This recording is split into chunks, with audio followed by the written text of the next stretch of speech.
everybody. Welcome to Cafe Rainy Days.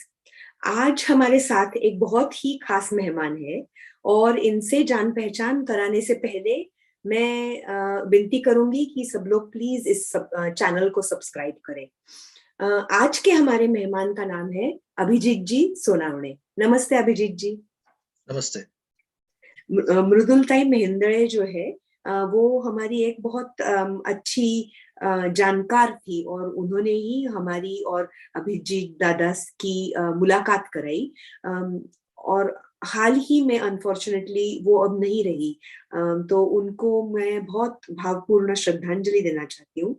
उनको याद करते हुए हम ये प्रोग्राम करते हैं और thanks to her, thank you so much to her कि मुझे अभिजीत दादा मिले। अभिजीत जी को डॉक्टर फॉर बेगर्स इस नाम से भी जाना जाता है। तो अभिजीत जी जो है वो अपने मोटरसाइकिल पे सवार रोज अलग अलग जगहों पे अपना क्लिनिक पीठ पे उठाए भिखारियों की मुफ्त सेवा करते हैं और ये इलाज के स्वरूप में करते हैं, फर्स्ट एड के स्वरूप में करते हैं। इनका सोहम ट्रस्ट जो है इसके द्वारा ये भिखारियों के ऑपरेशंस, दवाई, इस सब का खर्चा भी उठाते हैं। इस तरह की ये मोबाइल प्रैक्टिस लगातार रोज पुणे में करते हैं, पुणे में। और एक मकसद इनका ये है कि भिखारियों को ठीक किया जाए और उनको जो है भीख मांगने से रोक के कोई काम पे लगवाया जाए। अभिजीत जी, फर्स्ट सवाल ये कि आप भिखारियों के डॉक्टर क्यों बने? सोशल सर्विस तो खूब सारी करी जा सकती है, भिखारियों के डॉक्टर क्यों बने? भिखारियों का डॉक्टर, लोग बोलते हैं मैं डॉक्टर बनूंगा, इंजीनियर बनूंगा, एडवोकेट बनूंगा या कुछ बनूंगा, तो मैंने ये सोचा नहीं था कभी कि मैं भिखारियों का डॉक्टर बनूंगा। कुछ चीजें, कुछ सिचुएशंस मेरे सामने ऐसी आ गई जिससे मुझे भिखारियों का डॉक्टर बनना पड़ा।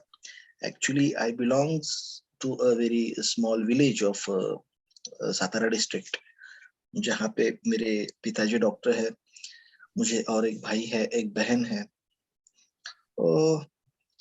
ही वॉज गवर्नमेंट सर्वेंट, और आपको मालूम है गवर्नमेंट सर्वेंट का सैलरी जो होता है वो इतना सा होता है, खर्चे बहुत ज्यादा होते हैं। तो उनके भी खर्चे बहुत ज्यादा थे और हम 3 बच्चे थे और उनके ऊपर कुछ और भी रिस्पॉन्सिबिलिटीज थी। जब मुझे मेडिकल का एजुकेशन उन्होंने दिलवाया तब मुझे बोले कि मैंने अभी तुमको डिग्री दिलवाई है, अभी इसके बाद इसके आगे और मैं कुछ नहीं कर पाऊंगा।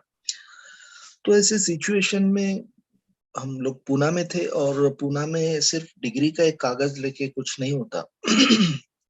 अगर आपको क्लिनिक डालना है, हॉस्पिटल डालना है, तो उसके लिए बहुत सारा पैसा चाहिए होता है, जो मेरे पिताजी के पास नहीं था। आई वॉज स्टूडेंट, तो मेरे पास तो कुछ होने का सवाल ही नहीं था। तो ऐसे सिचुएशन में मुझे एक एक दादी ने, जो पढ़ी लिखी नहीं थी लेकिन फिर भी उसने मुझे बहुत अच्छा एक मशवरा दिया, एक गाइडेंस दिया। वो बोली आजकल होम डिलीवरी का जमाना है, तो तुम दवाखाना, क्लिनिक और ये क्यों सेटअप करते हो? लोगों के घरों घरों में जाओ, लोगों को उन्हीं के घर में जाके ट्रीट करो। अपना क्लिनिक जो है 2-4 बैग्स में भरो और लोगों के घर घर में जाओ।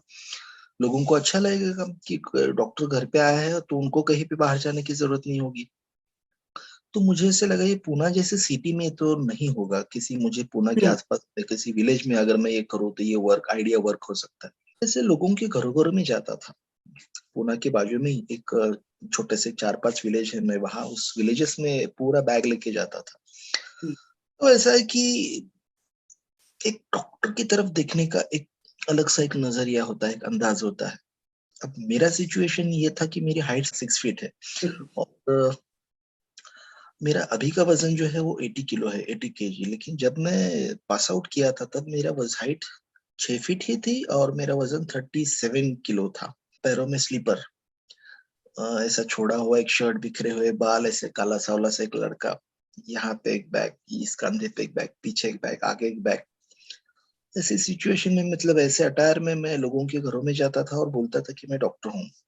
तो लोग ऊपर से नीचे तक, नीचे से ऊपर तक देखते थे, यार तू कौन से एंगल से डॉक्टर है? इससे अच्छा तो कंपाउंडर दिखता है और इससे अच्छा तो कोई और कुरियर वाला दिखता है।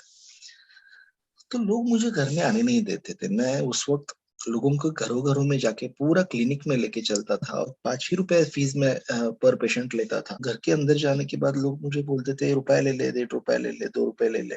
एक तो लोग मुझे घर में आने नहीं देते थे, फर्स्ट। उनको मैं डॉक्टर ही नहीं था, फर्स्ट। सेकेंडली जो लोग आने देते थे उनको ये लगता था कि मैं कोई फेक डॉक्टर हूँ, इसके पास कोई डिग्री भी नहीं होगा तभी तो इसलिए इतने बाजू में विलेज में आया है। ऐसे में पूरा बैग लेके सुबह 9 से लेके रात 9 बजे तक घूमता था उन विलेजेस में, और ये सब करते करते मुझे 35 या 40 रुपीज मिलते थे। मैं ये बात कर रहा हूँ 2000 की। I was very much depressed actually. मैं जब दोस्त मिलते थे तब पूछता था यार तेरा कैसा चल रहा है, तो कोई बोलता था अभी परसों मैंने एक 4 व्हीलर ले लिया, कोई बोलता था अभी बहुत बड़ा एक बंगला हमने खरीद लिया, कोई बोलता था शादी की ससुर ने एक 10 फ्लोरिड एक हॉस्पिटल मुझे बांध के दिया है, गिफ्ट किया है। तब मैं सोचता था यार ये लोग इतने मेरे आगे जा रहे हैं और मैं तो 30 35 40 रुपए के आगे भी नहीं जा पा रहा हूँ दिन में। लोगों के घरों में जब भी जाता था तब इंसल्ट होते थे। मैं वहां पे एक मंदिर था शंकर भगवान का, तो मैं उस मंदिर के बाहर जाके बैठता था और सोचता था कि यार पैसा कमाने के लिए क्या करूं। भूख बहुत लगी होती थी, और जब भी भूख लगती है तब कोई अच्छे विचार दिमाग में आते नहीं है। सभी इलीगल तरीके के जो विचार मुझे आने लगे कि यार पैसा कमाने के लिए क्या करूं, किसी का चेन उड़ाओ या कुछ और करो या और कुछ करो, ऐसे बहुत सारे विचार आते थे उस एज के हिसाब से। मैं जहाँ पे जिस मंदिर के पोर्च में वहां पे जहाँ पे मैं बैठता था वहीं पे एक बाबा भी बैठा करते थे और लोग उनको भिखारी समझते थे। एक दिन बाबा ने मुझे बोला कि बेटा तू डॉक्टर है, मुझे कुछ कुछ ऐसी गोलियां चाहिए, तू दे सकता है क्या? तो मैंने उनको गोलियां दे दी। उन्होंने मुझे पूछा कि भाई कितने पैसे हो गए तुम्हारे? मैंने बोला नहीं बाबा, आपसे क्या पैसे लेना, आपसे कुछ कुछ आपका फीस नहीं हुआ। फिर भी उन्होंने जो उनको जो भीख में जो पैसे मिले थे वो पैसे उन्होंने दोनों ऐसे हाथों से उठाए और मेरे सैक में डाल दिए, और मैंने वो गिने तो वो 17 18 रुपए थे। तो तब मुझे ऐसे लगा कि जिन लोगों के घर है, बंगले है, बाहर 3 3 4 4 4 व्हीलर्स खड़ी है, उनके घर में जब मैं जाता हूँ तब वो बार्गेन करते हैं, और जिनको लोग भिखारी समझते हैं वो तो पैसे दे रहे हैं। उनको मैंने बोला बाबा इतना फीस नहीं होता, तो वो बोले नहीं बेटा, तुम सुबह से लेके शाम तक इतना घूमते हो फिरते हो, गाँव छोटा सा था, तुम्हारा जो परिश्रम तुम जो करते हो, तुम जो एफर्ट्स ले रहे हो, उस एफर्ट्स का तुम्हें कुछ ना कुछ तो मिलना ही चाहिए। दूसरों का पेन समझना, ये बात जिनको अमीर लोग बोलते हैं वो ये बात समझ नहीं पाते, और जिनको गरीब बोलते हैं, जिनको भिखारी लोग बोलते हैं, वो ये बात समझ पा रहे।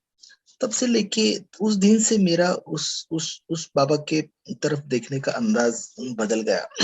और बातों बातों में मुझे पता चला कि he was not beggar actually, he was destitute. उनको घर से he was abandon by the family, by his family. उनके बेटे ने, बहुओं ने, और उनके होटल्स थे, 2 3 होटल्स थे, and he was a very rich person. लेकिन उनके घर वालों ने उनको घर के बाहर कर दिया था, और तब से लेके आज तक वो उस वहां पे थे। जब मुझे ये बात पता चली, हम दोनों में इंटरेक्शन होने लगा, और इंटरेक्शन में हम दोनों ऑटोमेटिकली एक दूसरे के पास आ गए बातों बातों में। और तब मैं हमेशा उनसे पूछता था कि बाबा मुझे पैसा तो चाहिए और मैं इतना कुछ कर रहा हूँ लेकिन पैसा तो मिलता नहीं है, तो आप मुझे बताओ कि पैसा कैसे कमाना है। He was 80 years old at that time. तो वो हमेशा बोलते थे कि बेटा तुम हमेशा पैसा पैसा पैसा करते हो, तुम पैसा पैसा मत करो, तुम एक अच्छा इंसान बनने की कोशिश करो। वो मुझे बहुत सारी स्टोरीज बताते, वो मुझे बहुत सारी चीजें बताते। एक दिन मुझे उन्होंने एक विचार बोला कि उन्होंने बोला भाई इंसान का लाइफ कितना होता है? तो मेरी उस उम्र के हिसाब से मैंने बोला 60 ईयर 70 ईयर 80। तो उन्होंने बोला नहीं, इंसान का लाइफ जो होता है वो सिर्फ 3 पत्ते का होता है, 3 पेजेस का होता है। पहले पेज पे लिखा है जन्म, तीसरे पेज पे लिखा है मृत्यु, और बीच वाला जो एक ही पेज है वो पेज हमारा लाइफ है। तो वो मतलब भी क्या है? तो कुछ लोग ऐसे होते हैं जो रात भर खुद के बारे में सोचते हैं, मेरा क्या होगा, मेरी बीवी का क्या होगा, सैलरी है अभी और सैलरी बढ़ेगी या नहीं, इंक्रीमेंट होगा या नहीं एक में। लेकिन कुछ लोग ऐसे होते हैं, बाबा आमटे जैसे, गड़ जैसे, कुछ लोग ऐसे होते हैं जो खुद का कभी विचार नहीं करते, जो हमेशा दूसरों के बारे में सोचते हैं। तो जो लोग रात भर खुद के बारे में जागते रहते हैं उनके जागने को बोलते हैं जागरण। जो लोग दूसरों के बारे में सोचते सोचते रात भर जगते रहते हैं उनके जागने को बोलते हैं जागृति। वाह। तो ये जागरण से लेके जागृति तक का प्रवास जो है, इसका नाम है जिंदगी, इसका नाम है लाइफ। और यही वो बीच वाला एक पन्ना है, यही वो एक बीच वाला पेज है जिसको हम जिंदगी बोलते हैं। तो इस तरह से तुम अभी जागरण कर रहे हो, तुम सिर्फ खुद के बारे में सोच रहे हो। जब तुम जागरूक हो जाओगे तब तब तुम एक अच्छा इंसान बनने की कोशिश करोगे। मुझे बहुत सारी चीजें और भी वो बताते थे। वो मुझे बोलते थे कि बेटा तुम डॉक्टर हो ना, तुम मुझे बताओ पैथी कितनी होती है। ये मैं बोलता था एलोपैथी है, होम्योपैथी है, नेचुरोपैथी है, आयुर्वेदा एक पैथी है, बहुत सारी पैथी है। तो वो बोलते थे कि इन पैथियों से सिर्फ इंसान का शरीर ठीक होता है, हम्म। इंसान का मन नहीं ठीक होता। तुम्हें एक अच्छा डॉक्टर अगर बनना है तो इन सभी पैथियों के साथ साथ तुम्हें और दो पैथियों का भी स्टडी करना होगा, that is sympathy and second is empathy. तो ये सिंपैथी और एम्पैथी जब तुम यूज करने लगोगे तब तुम अच्छे इंसान हो जाओगे। ये सभी बातें भी सब दिमाग के ऊपर से जाती थी। मैं बोलता था बाबा मैं पूछ क्या रहा हूँ, आप बता क्या रहे हैं, मुझे पैसा कैसे कमाना है बताओ ना, तुम क्या ये फालतू की चीजें बता रहे हो मुझे। मुझे एक रात में एक दिन में अमीर होना था, एक दिन में मुझे पैसा चाहिए था। और भी चीज मुझे उन्होंने बोली थी, मैं जरूर वो शेयर करना चाहूंगा। वो मुझे बोलते थे कि बेटा तुम बताओ कि व्हाट इज पर्सनैलिटी, पर्सनैलिटी क्या होती है, कैरेक्टर क्या होता है। तो उन्होंने बहुत सादे सरल शब्दों में मुझे पर्सनैलिटी और कैरेक्टर की डेफिनेशन समझाई। वो मुझे बोले जब हमें कोई देखता है तब हम जो बिहेव करते हैं दैट इज पर्सनैलिटी। जब हमें कोई देखता है तब हम जो बिहेव करते हैं दैट इज अवर पर्सनैलिटी। लेकिन जब हमें कोई भी देखता नहीं है तब जो हम बिहेव करते हैं that is character. Don't try to develop your personality, you try to develop your character. इस तरह की बहुत सारी वो बातें मुझे समझाया करते थे, लेकिन मुझे समझती नहीं थी, और या फिर मुझे नहीं समझना था, मुझे पैसा चाहिए था।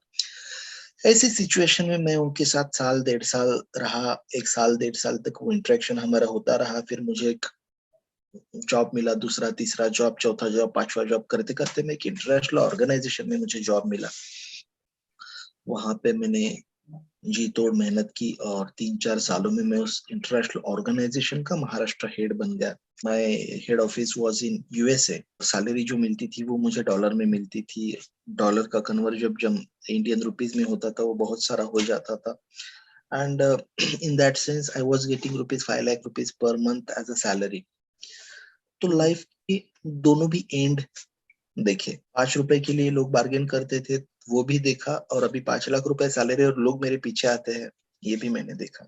एक स्टेज पे ऐसे लगा मुझे कि हमारे पास जब कुछ नहीं होता तब भी हमें पेन्स होते हैं, और सब कुछ होता है तब भी हमें पेन्स होते हैं। मतलब जब हमारे पास कुछ नहीं होता तब भूख लगती है, तब पेट में दर्द होता है। और हम्म। जब बहुत सारा कुछ होता है और हम बहुत ज्यादा खाते हैं भी डिस्कम्फर्ट होता है। तो इसके बीच में हमने पाया क्या और खोया क्या, ऐसे विचार मन में आने लगे।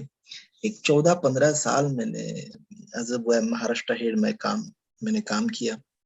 उसके बाद फिर लगा कि ये आज जो मुझे मिला है ये उस बाबा की वजह से मिला है। मैं 2015 में 14 में मुझे ऐसे लगा जिस बाबा ने मुझे इतना कुछ दिया है, एक बार उनसे जाके मिलूं। मैं उस गांव में वापस गया हम्म। 14 साल के बाद। तब मुझे पता चला वहां उस गांव में जाने के बाद कि बाबा की डेथ हो चुकी थी 8-10 साल पहले। एंड उनकी जो बॉडी थी वो ऐसी लावारिसी पड़ी थी, पुलिस वाले आए थे और उनका वो बॉडी लेके गए थे। तो तब मुझे ऐसे लगा कि जिस इंसान ने मुझे में बेटा देखा और इतने सारे विचार दिए, मुझे कान पकड़ के कभी प्यार से कभी गले लगा के, उन्होंने जो मैं ऑफ ट्रैक जो जा रहा था मुझे ट्रैक पे लाके खड़ा कर दिया। उस इंसान ने अपना बाप होने का फर्ज निभाया, लेकिन मैंने जो मुझ में वो बेटा देखते थे तो मैंने वो बेटा होने का फर्ज कभी नहीं निभाया। That was a pinch.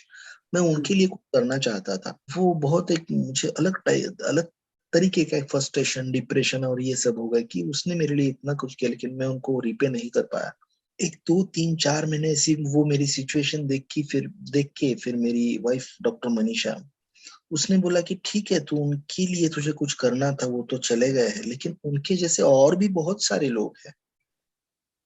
अगर तू उनके लिए कुछ करेगा तो उस बाबा को ऑटोमेटिकली वो श्रद्धांजलि मिल जाएगी। आपका जो मेन क्वेश्चन था कि क्यों लगा आपको डॉक्टर फॉर, तो उस एक क्वेश्चन के लिए मुझे इतना सारा वो बैकग्राउंड बताना पड़ा कि हाँ। That was a point. कि मनीषा ने बोला कि वो तो चले गए हैं लेकिन अभी बहुत सारे जिंदा हैं, ऐसे किसी एक बंदे के लिए अगर तू करेगा तो उनको श्रद्धांजलि मिल जाएगी।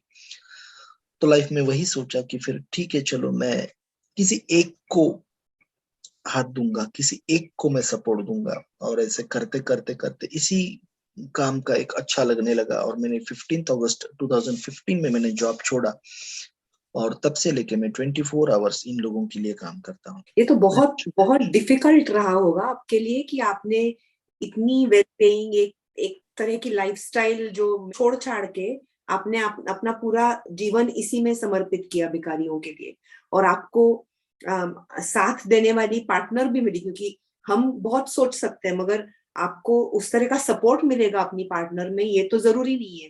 तो कुछ मनीषा मनीषा जी के भी बारे में बताइए, वो भी आपको किस तरह से सपोर्ट करती है।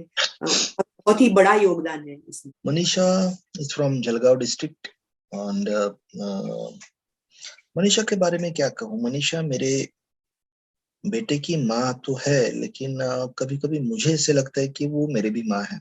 She is my friend, she is my sister, she is my mother, और कभी कभी वाइफ भी होती है। ये सब जो मैंने जो किया उसका थॉट जो है वो उसी का था। मैंने बोला इतना मैं सैलरी अगर छोड़ूंगा तो हम खर्चा कैसे चलाएंगे। इतने सालों की अभी आदत हो गई है कि इतना खर्चा करने की और इतना सब वो लाइफ ये करने की।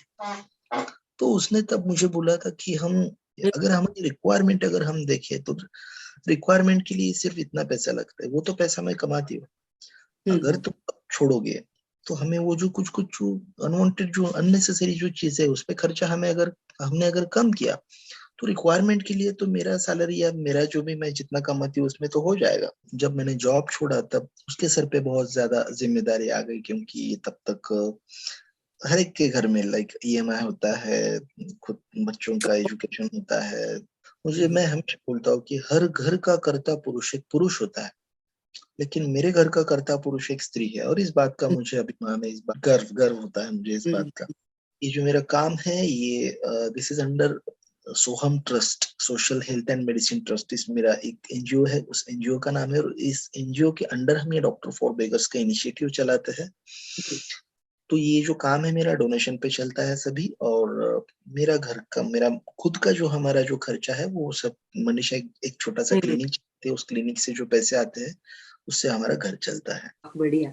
तो आपका जैसे कहते हैं ना day in Abhijeet ji's life, so day कैसे होता है, वर्किंग डे, आप उठते हैं फिर हमें जरा सा झलक दिखाइए।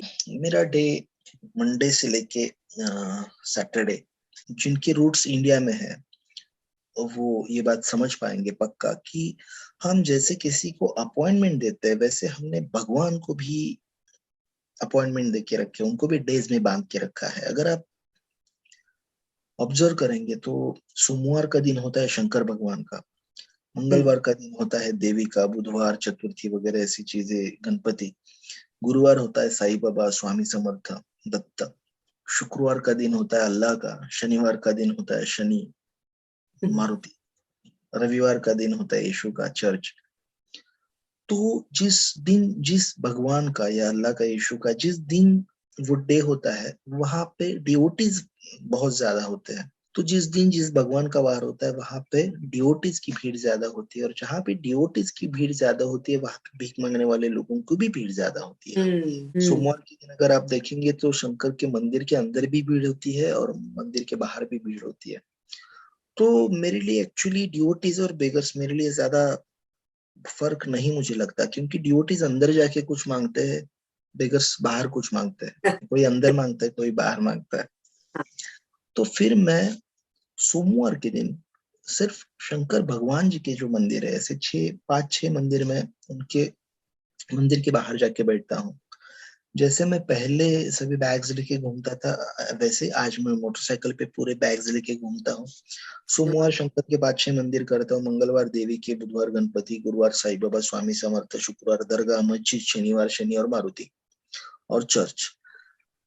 इसके बाहर जाके बैठता हूँ, और बाहर जाके बैठ के इन्हीं लोगों के साथ खाता हूँ, उठता हूँ, पीता हूँ, बैठता हूँ। मैं सुबह एक बार घर से नाश्ता करके निकलता हूँ, दोपहर का खाना मेरी बेगर फैमिली जो है उन्हीं के साथ होता है। को मेडिकल सर्विसेज देता हूँ। दूर से लोग जब देखते हैं तो इसलिए मेरा नाम पड़ गया कि भिखारियों का डॉक्टर या डॉक्टर फॉर बेगर्स, की ये सिर्फ इन्हीं के लिए काम करता है। 5-6 सालों में मेरे पास 1100 लोग अभी है 1100 लोगों को मैं रास्ते पे रोड पे ट्रीट करता हूँ। मेरे 60 स्पॉट्स है, स्पेसिफिक स्पॉट्स है, मैं स्पॉट्स पे जाता हूँ। Total I carry 200 kilograms on my body and on my motorcycle. तो पूरा क्लिनिक में ऑपरेशन छोड़ के हर चीज रास्ते पे करता हूँ, हर चीज रोड पे करता हूँ, वो चाहे यूरिन चेकअप हो या blood checkup, what ever what एक। 1100 लोगों की मेरी फैमिली है, लेकिन मेडिकल सर्विस देना ये मेरा प्राइम ऑब्जेक्टिव नहीं है। मेडिकल सर्विसेज देते देते मैं इन लोगों की हार्ट तक पहुंचना चाहता हूँ। बातों तो मैं उनको बहुत सारी चीजें पता करता हूँ कि क्यों भीख मांग रहे हैं, सच में जरूरत है या कुछ काम नहीं करना इसलिए भीख मांग रहे हैं, घर की क्या प्रॉब्लम्स है, ये सारी बहुत सारी चीजें मुझे वहीं पे पता चलती है। और जब ये चीजें मुझे पता चलती है तब मुझे उनका पोटेंशियल भी नजर आता है कि कोई बंदा ये काम कर सकता है, कोई ये नहीं कर सकता है। ये करते करते मुझे ये भी पता चला कि बेगर फैमिली में दो ग्रुप्स होते हैं। एक जो रियल नीडी है, जिनको भीख मांगने के अलावा दूसरा कोई और ऑप्शन नहीं है। दूसरा एक ये भी है कि जिनको काम नहीं करना है, जिनको बैठे बैठे पैसा चाहिए, ऐसे भी लोग हैं। तो जो ग्रुप रियल नीडी है, उन लोगों को मैं हर तरह की हेल्प करता हूँ। उनका पोटेंशियल एक बार समझ में आने के बाद मैं उनको बोलता हूँ कि अब बैठ के मंदिर के बाहर बैठ के भीख मांग सकते हो तो उसी मंदिर के बाहर बैठ के आप फूल क्यों नहीं बेच सकते, नहीं बेच सकते, हार जिसको बोलते हैं हार क्यों नहीं बेच सकते, वहां बोलते हैं जिसको जो दिए में जल लगाई जाती है, वो ऐसा तैयार करके आप वो क्यों नहीं बेच सकते, जो पूजा का सामान आप क्यों नहीं बेच सकते। जो हट्टे उनको मैं बोलता हूँ कि आप एज ए वेटर काम किसी होटल में क्यों नहीं कर सकते, एज ए मेड क्यों नहीं कर सकते, एज ए आया क्यों नहीं कर सकते, एज ए मौसी क्यों नहीं कर सकते। तो उन लोगों को मेडिसिन देते देते मेरा एक रिलेशनशिप बन जाता है। मैं हमेशा बोलता हूँ कि हर किसी को एक ही माँ होती है, एक ही बाप होता है, लेकिन मेरे इस काम ने मुझे 200-300 बाप दिए हैं और इस उम्र में मुझे और मनीषा को 200-300 बच्चे भी है। इतना बड़ा मेरा फैमिली है। और तो इस रिलेशनशिप का यूज करके मैं उन लोगों को काम पे लगाता हूँ and I am very happy to state that 150 लोगों ने भीख मांगना छोड़ दिया है और 150 they are doing some kind of work. मेरे मेरे काम का जो टैगलाइन है वो ये है कि बेगर्स टू एंटरप्रेन्योर्स। मतलब मराठी में अगर देखा जाए तो भिक्षे करीते कष्ट करी आणि कष्ट करीते गाव करी। अगर कोई भी इंसान अगर सिटीजन अगर उसे होना है तो उसने वो भीख मांगना छोड़ना होगा उसे, और उसने पहले कष्टकरी होना चाहिए। मतलब अगर वो कुछ कमाए भीख मांगना छोड़ दे तभी वो एक्चुअल सिटीजन बन सकता है। ये काम करते करते ये भी पता लगा कि ये लोग अपने बच्चों को साथ में लेके आते हैं भीख मांगने के लिए।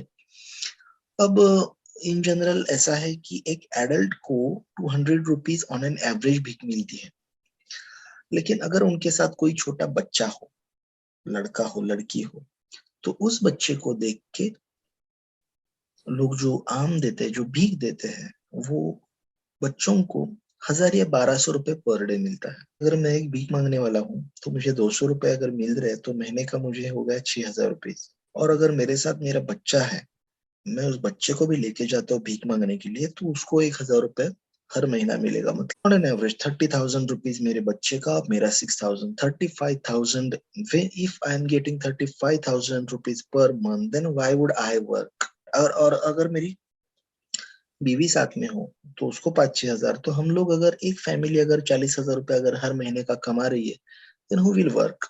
मुझे वो जो उनका जो ये है वो तोड़ना होता है, जिसको आत्मसम्मान बोलते हैं। सिर्फ पैसा इंपॉर्टेंट नहीं है, तुम सम्मान से जियो, ये चीजें मुझे उनको कन्विंस करना होता है, काउंसलिंग करना होता है। मैं बोलता हूँ जब कि 150 लोगों ने भीख मांगना छोड़ा है तो बहुत सारे लोग बोलते हैं अच्छा 150, 7 साल में सिर्फ 150 लोग हुए तुम्हारे।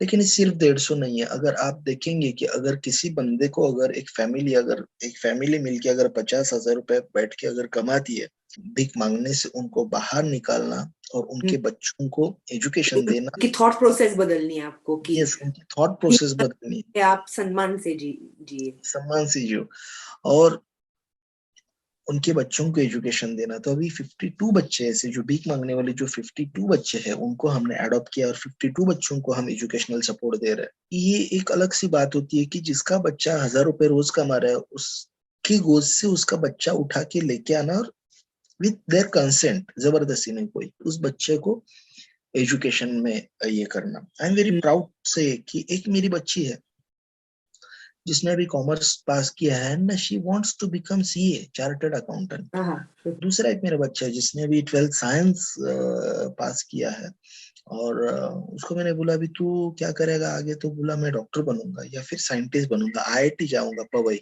तो मैंने बोला ठीक है, आईआईटी के बारे में मतलब I don't know about engineers, लेकिन तू डॉक्टर क्यों बनना चाहता है? तो उसने जो जवाब दिया वो मेरे रोंगटे खड़े हो गए थे। वो बोला कि आपके जाने के बाद I will work as a doctor for beggars. ओ, अरे ये तो सही जीत हुई डॉक्टर फॉर बेगर्स की। इससे बड़ा तो मुझे और कोई प्रेसिडेंट अवार्ड भी नहीं लगता कि एक भीख मांगने वाला, कभी कभी भीख मांगने वाला बच्चा जो आज डॉक्टर होने के सपने देखता है और डॉक्टर होके वो पैसा कमाने की बात नहीं करता, तो वो डॉक्टर फॉर हाँ बेगर्स की हाँ, बात। एग्जैक्ट। मैं गाडगे बाबा का फॉलोअर हूँ। अगर गाडगे बाबा के बारे में आप लोग जानते होंगे तो गाडगे बाबा जो थे वो अपने हाथ में एक ऐसे झाड़ू लेके जाते थे, और जहां जहां पे वो जाते थे बहुत सारे थॉट्स वो लोगों को देते, अच्छे थॉट्स देते थे, और मेन उनका जो था वो उस एरिया का क्लीनलीनेस करते थे। मेरे पास 70 75 80 से जिनका एज ज्यादा है ऐसी कुछ दादियां है, वो बोलते कि अभिजीत हमें भीख मांगनी नहीं है, हमें कुछ काम दे दो।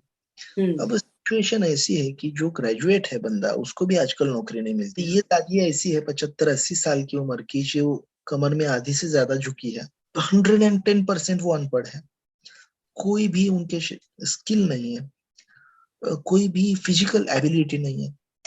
ऐसे लोगों को मैं क्या काम, being I am follower of Gadge Baba, मेरे दिमाग में एक आइडिया, और मैंने अभी हम ये करते कि मैं और मनीषा, अ, हम लोग हाथ में सब एक दिन हमारा होता है झाड़ू लेके चलते हैं।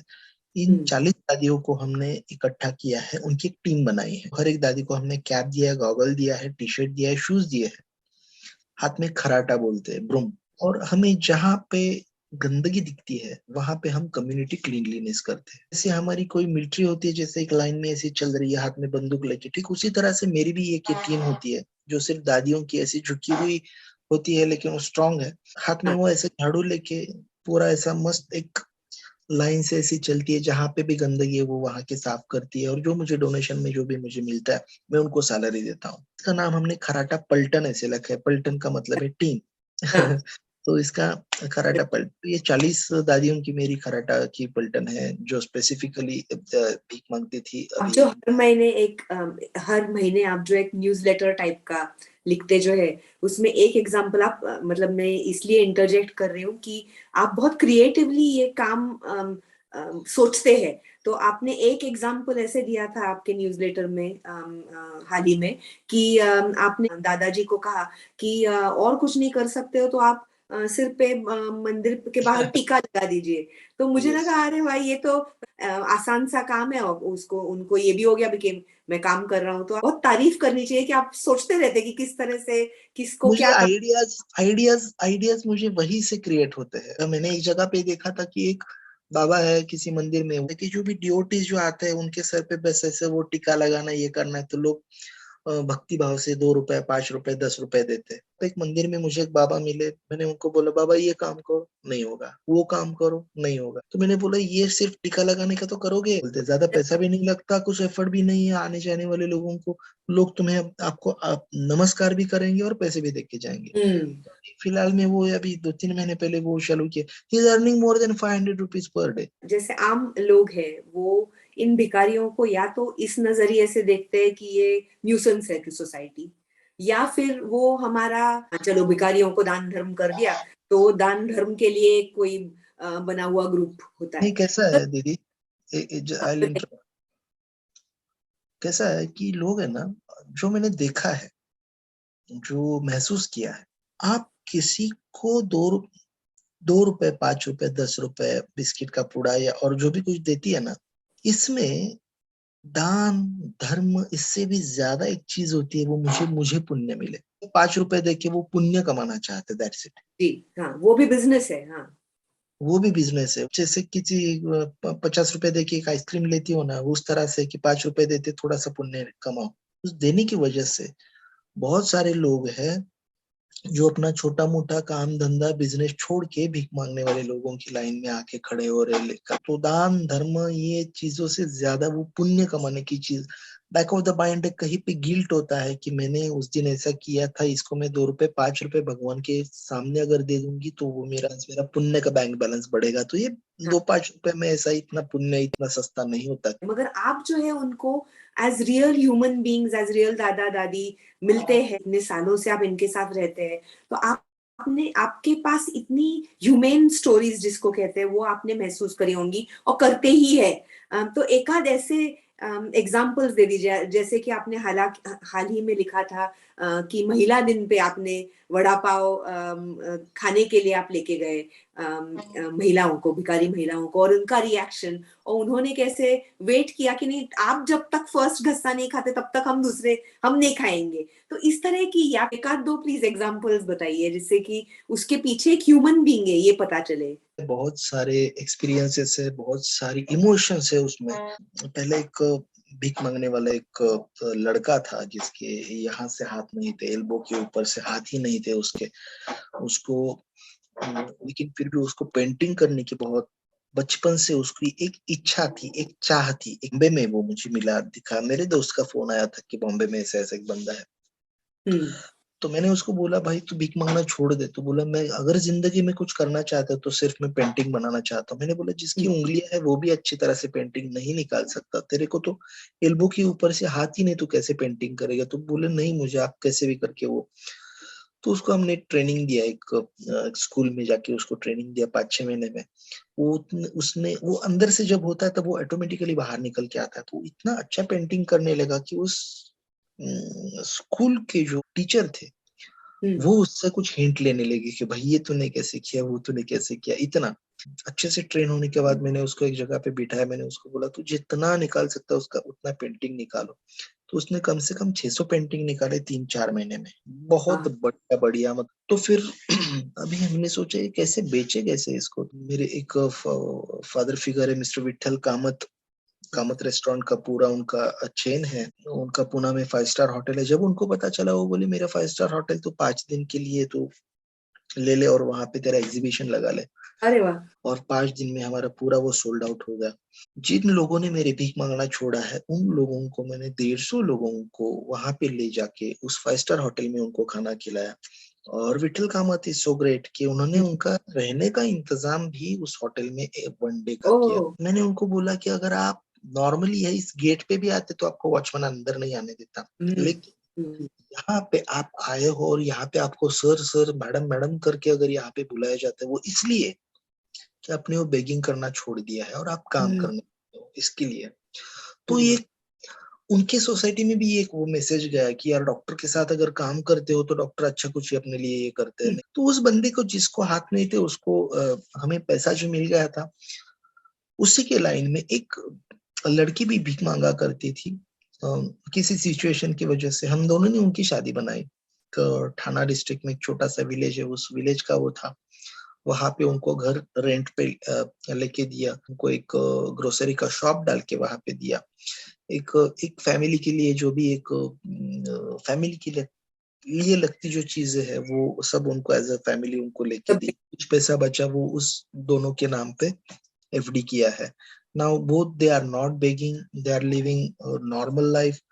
वो अभी भी पेंटिंग बनाता है मुझे बेचता है, लेकिन उसका मेन अभी ग्रोसरी का शॉप है। इनके साथ साथ मुझे हम लोग ये भी करते हैं कि फुटपाथ पे 10-10 20-20 25-30 35 40-40 साल तक पड़े हुए कुछ हम्म। लोग हैं जो घर से जिनको बाहर किया जाता है, हम उन लोगों के पास जाते हैं, शेविंग करते हैं। बाल इतने बड़े होते हैं उसमें बहुत कीड़े पड़े होते हैं, ड्रेसिंग वुंड्स होते हैं, एक्सीडेंटली वुंड होते हैं, उसमें मैगॉट्स होते हैं, कीड़े होते हैं। वो साफ करके उन लोगों को हम रोड पे ही नहलाते हैं धुलाते हैं, उनको अच्छे कपड़े पहनाते हैं और किसी ओल्ड एज होम में लेके जाते हैं। जब तक वो जिंदा है तब तक हम उनका केयर करते हैं। हम लोग जब इनको रोड पे नहलाते हैं धुलाते हैं तब ऐसे लगता है कि अभी हमें कोई भी किसी भी मंदिर में जाके अभिषेक करने की जरूरत नहीं है। और जब वो ट्रांसफॉर्म होते हैं एक अच्छे अच्छे, जैसे मैं हूँ जैसे आप है अभी, उस तरह से जैसे वो होते हैं, उनके बदन में एक खुशबू जब आने लगती है तब ऐसे लगता है कि और किसी मंदिर में जाके या मस्जिद में जाके और कहीं अगरबत्ती लगाने की हमें जरूरत नहीं है। पूजा पूजा करने की भी हमें कोई जरूरत नहीं, ऐसे हमें लगता है। तो ऐसे 65 पूजा, 65 हाँ। पूजा हमने आज तक बांधी है। 7 सालों में 65 लोगों को रिलोकेट किया है किसी अरे, किसी न किसी ओल्ड एज होम में। स्टोरीज तो बहुत ज्यादा है। मैं एक दिल को छू लेने वाला किस्सा जो है वो मैं बताता हूँ कि मेरी एक दादी है, उसका एक बेटा था। वो उस उनका भी हमने शादी किया। उसको उनको बेटा हो गया। हम पूछते हैं ना, अभी बेटा हो गया नाम क्या रखोगी? तो हाँ। मैंने पूछा कि नाम क्या रखोगी, तो उसने बोला मैं इसका नाम अभिजीत रखूंगी। तो मैंने बोला अभिजीत क्यों रखना है तुझे नाम? तो बोली नहीं मालूम, लेकिन मैं तुमको भाई मानती हूँ, तो हमेशा अभिजीत अभिजीत अभिजीत बोलूंगी तो मुझे ऐसे लगेगा कि तुम मेरे साथ में हमेशा, ओ, ये मुझे फीलिंग होगा। हाँ। फर्स्ट। और सेकेंडली, शायद कभी ये बड़ा बने, और जैसे तुम अभी हम जैसे भीख मांगने वाले लोगों के लिए काम करते हो, शायद वो भी कभी बड़ा बने, और वो भी ऐसे जो रोड पे जो लोग हैं जिनको किसी सहारे की जरूरत है, इन लोगों के लिए ये भी कभी कुछ काम करे। तो हंसते हंसते उसको बोला कि ठीक है, अभी बेटा होगा तो अभिजीत रख रही हो नाम, लेगा अगर बेटी होती हाँ। हाँ। तो बोली बेटी होती तो मैं उसका नाम मनीषा रखती। अरे वाह, रेडीमेड आंसर्स। तो ये आपने जैसे मैगट्स की वगैरह बात की, कीड़े हो जाते हैं, तो आप जब काम करना शुरू आपने जब किया ये भिखारियों के साथ, तो आपको गंदा नहीं लगा कि आपको उन्हीं के पास बैठना है? इनके बदन में कीड़े भी है, सिर में वो जुए भी है, और आप पता नहीं कहाँ रास्ते में ही बैठ के आप इलाज करते थे, तो आपको डिफिकल्ट गया होगा ये?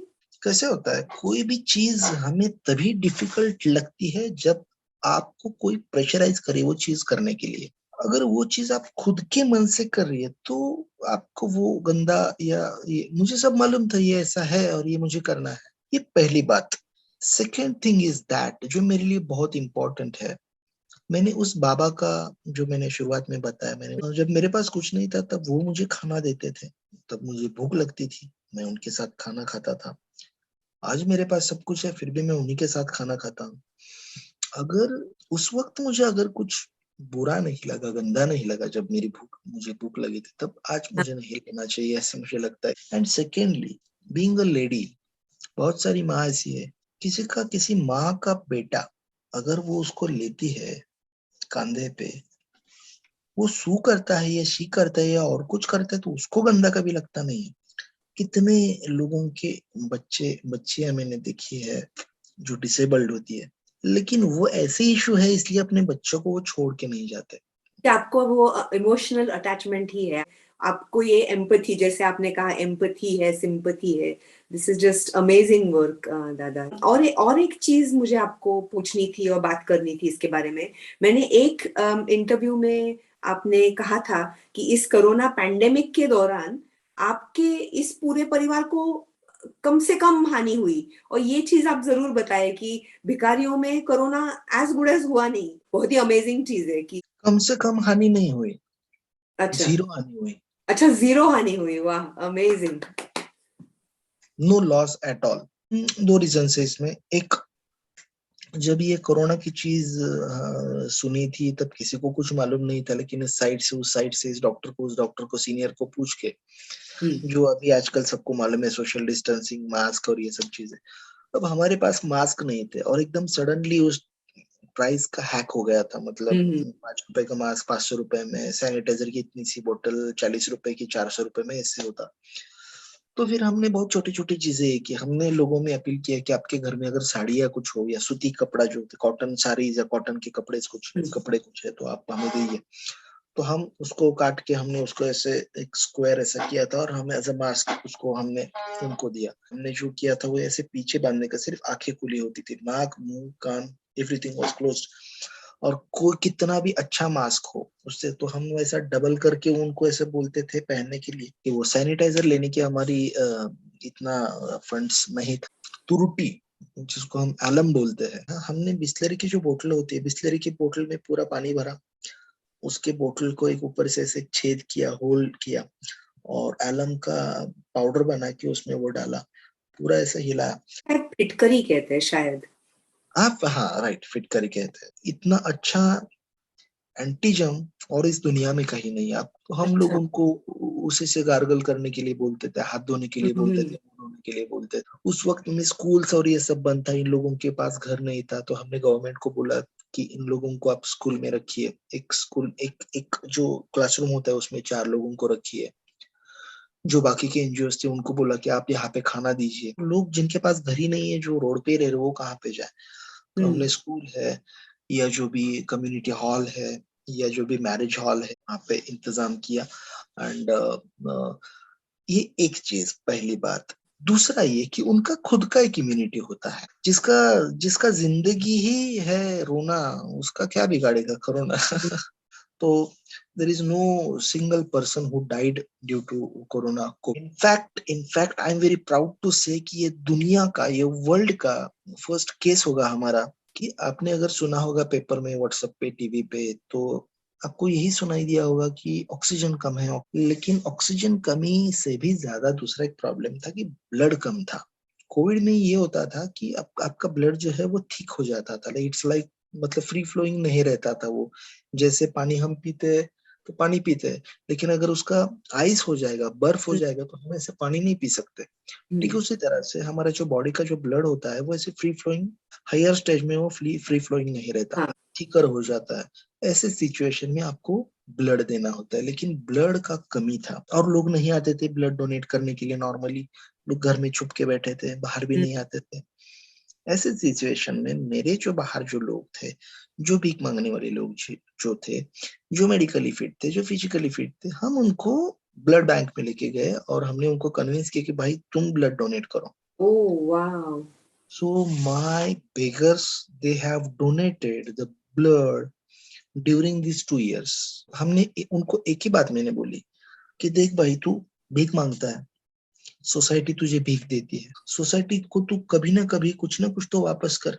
आज इसी समाज को हम दान देते हैं। दान देने के लिए पास तेरे पास क्या और मेरे पास क्या है? तो हमारे पास अपना ब्लड है। तो फिर हमने वो रक्तदान किया सोसाइटी के लिए, समाज के लिए। तो जिस समाज ने भीख देके इन लोगों को जिंदा रखा है, आज इन्हीं लोगों ने रक्तदान करके समाज को जिंदा रखने की एक छोटी सी कोशिश की है। Because of their blood donation 157 लोगों की जानें बची है आज तक। अरे वाह वाह वाह। क्या है कि किसी भी ब्लड बैंक के बाहर अगर मेरा बंदा कोई अगर भीख मांगने वाला जाएगा तो उसको गेट पे खड़े भी नहीं होने देते थे नॉर्मली। कोई भी ब्लड बैंक तक चल के आने के लिए तैयार नहीं था। ऐसी सिचुएशन में मैनेजर साहब जो है नीचे खड़े आकर उन लोगों को नमस्ते करके हाथ को पकड़ के उनको सोफे पे बिठाते थे। दे वर फीलिंग वेरी प्राउड। मैं हमेशा वही मैं बात बताता कि आज तुम देने के लिए आए हो, और देने के लिए आए हो, इस समाज को कुछ, दूसरों को देने के लिए कुछ आए हो, इसलिए तुम्हें रिस्पेक्ट मिल रहा है। तुम डॉक्टर, टाइम कहाँ बीता पता नहीं चला। आपको लास्ट 2 सवाल क्या आने वाले बताइए कि फ्यूचर प्लान्स क्या है? तो हम के फ्यूचर प्लान्स क्या है? आप मेरा प्लान ये है कि मैं इन लोगों के लिए एक ट्रेनिंग सेंटर बनाना चाहता हूँ जो स्पेसिफिकली बिगर्स के लिए होगा। अगर आप कोई भी अगर ट्रेनिंग आप लेना चाहती है, आप अगर अपने बच्चों को कोई एजुकेशन देना चाहती है, कोई स्किल देना चाहते हैं, तो उसको बहुत सारे डॉक्यूमेंट्स लगते हैं। हाल ही में मेरा बेटा अभी एमबीबीएस को उसको एडमिशन मिल गया थैंकफुली। इतने सारे डॉक्यूमेंट्स और ये सब चाहिए होता है। अगर किसी को अगर हमें कोई स्किल देना है तो हमारी जो सिस्टम है उसमें बहुत सारे डॉक्यूमेंटेशन चाहिए होता है। आप अगर सिर्फ वैक्सीनेशन लेने की अगर आप बात करते हो तो यहाँ पे आधार कार्ड चाहिए होता है, आपका आइडेंटिटी प्रूफ चाहिए होता है, आपका लाइसेंस चाहिए होता है, आपका वोटर आईडी चाहिए होता है, आपका रेसिडेंशियल प्रूफ चाहिए होता है। इसमें से कोई एक चीज चाहिए होती है। अब आप मुझे बताइए, जिसके पास कुछ नहीं है वो ये चीजें कहाँ से लाएगा? फिर भी हमने सभी लोगों को वैक्सीनेट किया है, दैट इज डिफरेंट थिंग। मेरे पास एक ऐसा ट्रेनिंग सेंटर मैं खोलने की कोशिश कर रहा हूँ कि जिसमें कोई भी जिसको जो सीखना है वो वहां पे वो सीखे, और हम उनको ट्रेनिंग देंगे, हम उनको स्किल देंगे, और जाते समय वो चीज करने के लिए अगर कोई इक्विपमेंट लगता है, कोई मशीन लगता है, तो इक्विपमेंट भी देंगे। फॉर एग्जाम्पल, अगर कोई ताई आती है और बोलती है कि मुझे सिलाई काम आता है, थोड़ा बहुत मुझे और सीखना है, हम उसको सिलाई काम सिखाएंगे और जाते समय उसको हम सिलाई का मशीन देंगे। भी perfume banana is very simple thing and अगर आप कितना भी महंगा परफ्यूम ले लो, वो 5,000, 2,000, 10,000, 20,000 का होता है। एक्चुअल उसको तैयार करने में एक बोतल को सिर्फ 20 या 25 रुपए लगता है। बिलीव में कुछ कुछ केमिकल्स होते हैं, वो केमिकल्स का एक्चुअल मेजरमेंट वो सिर्फ आपको मैनेज करना होता है, दैट्स इट। बोतल का चार्ज मिला के 20 रुपए में बिकता है। अगर इतने अच्छे अगर हम परफ्यूम बनाए 20 रुपए में, अगर वो परफ्यूम बनता है और अगर हम 100 रुपए में भी बेचे तो 80 रुपीज नेट प्रॉफिट है हमें। ये चीजें अगर हम उनको अगर बताएंगे, सिखाएंगे और जाते वन टाइम इनको कुछ वो सामान अगर हम दे देंगे, तो इस तरह का हम ट्रेनिंग सेंटर बनाना चाहते हैं। लेकिन उस ट्रेनिंग सेंटर के लिए जगह चाहिए होती है, जो मुझे 5,000 स्क्वायर फुट चाहिए। पुणे हमारा इतना क्राउडेड सिटी है कि इतना बड़ा जगह एक तो नहीं है। जो पुणे के आसपास जो है इतना सारा उसको पैसा लगता है, बट लेट अस सी, अगर वो हमें मिल जाती है तो छोटा मोटा कुछ इंफ्रास्ट्रक्चर बना के हम वो स्पेसिफिकली बेगर्स के लिए ट्रेनिंग सेंटर बना सकते हैं, जहाँ पे कोई भी आ सकता है, कोई भी फ्री में ट्रेनिंग ले सकता है। ट्रेनिंग के दौरान हम उनको पैसा देंगे, लाइक कॉम्पेंसेशन, कि आप भीख मांगते हो, 200 रुपए आपको मिलता है और वो छोड़ के आप यहाँ पे आ रहे हैं, then I should compensate that money also. तभी तो लगेगा कि मैं सीखूं। ये बहुत आसानी से मेरे लास्ट सवाल की तरफ जाता है कि अगर लोग आपको मदद करना चाहे, not just monetary help but other दूसरी तरह की भी मदद करना चाहे, तो कैसे करे, क्या करे? मैं इतने सारे सेशंस और मैं इतने सारे सभी चीजें अटेंड करता हूँ, बस यही चीज बोलने के लिए वो मैं अटेंड करता हूँ। तो बेसिकली यही मैसेज मुझे देना है लोगों को, अगर कोई मुझे हेल्प करना चाहता है तो बस एक ही हेल्प करनी है मुझे। जो कोई मुझे सुन रहा है, देख रहा है, इसके बाद अगर कोई भीख मांगने वाला अगर आपको दिखे तो उनको आप भीख देना बंद करो, तो इंस्टेड आप उनको कुछ मदद करो। कभी कभी ये कंफ्यूजिंग लगता है कि डॉक्टर भीख नहीं देना है, मदद भी करनी है। आई डिस्क्राइब सिंपल, आपकी कोई भी एक्शन जिससे सामने वाला इंसान वापस डिपेंडेंट हो रहा है आप पे या और किसी पे, दैट इज भीख। लेकिन आपकी कोई भी एक्शन जिससे सामने वाला इंसान इंडिपेंडेंट हो रहा है, खुद के पैरों पे खड़ा हो रहा है, जब मदद। दो तीन छोटी छोटी चीजें मैं बोलता हूँ। आपके घर में कोई थर्मास फ्लास्क होगा जो पड़ा है किसी कोने में, आप भी यूज नहीं करती, घर पे पड़ा है, फेंकने का भी मन नहीं होता। तो अगर किसी बेगर को अगर आपने बोला वन टाइम वो तुम्हें थर्मास भी देती हूँ और एक टाइम का चाय भी देती हूँ, इतने इतने कप्स मिलते हैं वो भी मैं देती हूँ, इस लाइन से उस लाइन तक तू जाओ और चाय बेचो। जो भी पैसा मिलेगा, 5 रुपए, 7 रुपए, 10 रुपए, जो भी तेरे को लेना है ले ले, तो बेच के आ। अगर वो 20 चाय बेचेगा, 5, और कोई भी चाय को हाँ ही बोलते है, भाई चाय दो, हाँ ही बोलेगा, तो उसको आधे घंटे में वो 20 चाय बेचने के बाद उसको 100 रुपए मिले। मैं नहीं कहता हूँ कि 100 रुपए से वो एकदम कोई एंटरप्रेन्योर बन जाएगा, लेकिन उसको दिमाग में एक बात चलेगी, यार मैं दिन भर 200 रुपए कमाता हूँ, काम किया तो आधे घंटे में मुझे 100 रुपए मिले। अब ये सिर्फ 4 ही घंटा काम करो तो 400 रुपए मुझे मिल सकते। ये एक बात है। हम हमारी जो इंडियन कम्युनिटी है उनके पास बहुत सारी साड़ी होती है, जो आहेर जिसको बोलते हैं मराठी में, जस्ट फॉर गिफ्टिंग।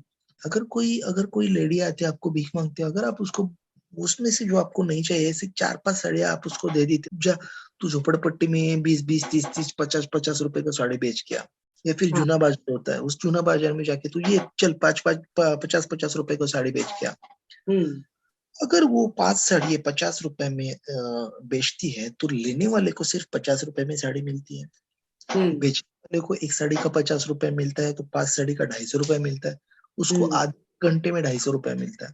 तो उसकी एक सोच बदल जाती है। वो तो इस तरह से हमें 2 रुपए, 5 रुपए, 10 रुपए ग्लूकोज का बिस्किट का पूड़ा देके या और कुछ देने के बजाय कुछ चीज ऐसी हमें करनी चाहिए जिससे वो इंडिपेंडेंट बने। इस और आपको अगर ये नहीं करना है तो मत करो, एटलीस्ट भीख देना बंद करना, ये तो आपके हाथ में है 110%। ये जो मैं बोल रहा हूँ, ये साड़ी दे दो, ये थर्मास दे दो, इतना टाइम किसी के पास नहीं, आई नो, एटलीस्ट भीख देना बंद करो, ये तो 100 आप कर सकते हैं। कितना भी आपको दुख होने दो, बच्चा देख के दुख होने दो या कोई लेडी को देख के दुख होने दो, भीख देना बंद करो। क्योंकि आप बच्चों को जो देती है, भीख में जो कुछ देती है, वो उनके बच्चे नहीं होते, वो किसी और स्टेट में लाए हुए वो बच्चे होते हैं, और जिनको दिखा के पीटी करके वो हमसे वो पैसा लेते हैं। जो हम वो पैसा देते हैं, दूध देते हैं, बिस्किट देते हैं, वो बच्चे को नहीं जाता।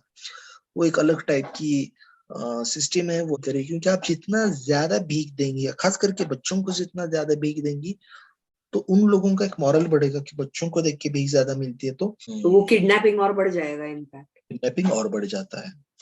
तो हमारे बच्चे, हमारे महाराष्ट्र के बच्चे यूपी बिहार में बेचे जाते हैं, और यूपी बिहार के बच्चे हमारे यहाँ पे बेचे जाते हैं। तो अगर, तो ये बड़ी चीज है। आपकी भीख ना देने से किसी का बच्चा बच सकता है, फर्स्ट। सेकेंडली, ये ऐसे फ्री में कुछ देने की वजह से ना, लोग जो छोटा मोटा काम करते हैं ना, वो छोड़ के भीख मांगने वाले लाइन में खड़े हो जाते हैं। जो भिखारी नहीं है वो भी बन रहे हैं अभी भिखारी। नहीं, अगर इंडिया का हम देखे तो ओनली 10 या 15% ऐसे है जो सच में जरूरी है, उनको नहीं मिला तो मर जाएंगे। लेकिन 85% लोग ऐसे हैं जिनको काम नहीं करना है, वो जिनको घर है, सब कुछ है, फिर भी मांग रहे। तो आप ऐसे लोगों को बढ़ावा दे रही है। क्या है कि अभी मेरे सामने 100 लोग हैं, इसमें से 85% नालायक लोग हैं, जो जिन्होंने भीख नहीं मांगनी चाहिए, और 15% ही लोग ऐसे हैं जिनको सच में मुझे हेल्प करनी चाहिए। लेकिन मैं ऐसे नहीं कर सकता हूँ कि इसी को दिया, इसको नहीं दिया। मुझे वो 100 को हेल्प करना होता है, क्योंकि मुझे भी जिंदा रहना होता है उस सिचुएशन में। अगर आप लोगों ने भीख देना बंद किया, तो 85% में से लोग जो है, यार लोग भीख नहीं देते समझ के अपने अपने काम पे वापस चले जाएंगे। मेरे सामने बचेंगे सिर्फ 50%, जिनका रिहेबिलिटेशन करना मेरे लिए बहुत आसान है, गवर्नमेंट के लिए बहुत आसान है। अभी 100 के लिए मैं अकेला बंदा, मैं कुछ नहीं कर सकता हूँ। ज्यादा जितना मैं कर रहा हूँ, वो बहुत इतना चिट्ठी जैसा काम है मेरा। लोग मुझे बोलते हैं हम पैसे नहीं देते डॉक्टर, हम बिस्किट का पुड़ा देते हैं। अरे मत दीजिए, मत दीजिए, कुछ मत दीजिए। So that is my message. हमें सिर्फ अपना दृष्टिकोण बदलना है, भीख नहीं देनी है, मदद करनी है हमें। स्कूल में न था काटकोण त्रिकोण चौकोन, मैं मराठी मीडियम को इसलिए बोल रहा हूँ, काटकोण त्रिकोण चौकोन हर कौन सिखाया जाता है, लेकिन दृष्टिकोण हमें कोई सिखाता नहीं है। हमें सिर्फ दृष्टिकोण बदलना है। Just change your attitude, that's it. दादा, बहुत बहुत अच्छा लगा। आपने बहुत बहुत सारी अच्छी सीख दी कि कम से कम भीख ना दो, और कुछ करो करो, कम से कम भीख ना दो। एंड वेरी इंसाइटफुल, क्या क्या सिचुएशंस होते हैं, आपको किस किस चीज में से गुजरना पड़ता है। गर्व भी आपको महसूस होता है कि आपने इतना अच्छा काम किया कोरोना के टाइम पे। तो बहुत अच्छा लगा बात करके, बहुत बहुत मजा आया। Thank you very much. Thank you दादा। Thank you so much.